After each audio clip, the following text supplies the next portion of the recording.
To disable or hide the app shortcut on your lock screen in Samsung Galaxy S23 Ultra, swipe down the top of the screen and then tap setting icon. Scroll down the screen to find lock screen. Tap lock screen and then tap lock screen thumbnail to customize your lock screen.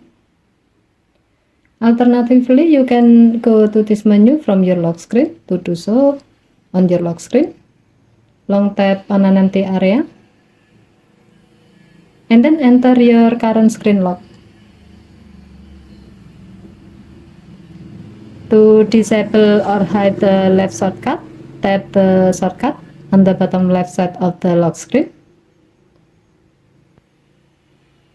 and then select no app.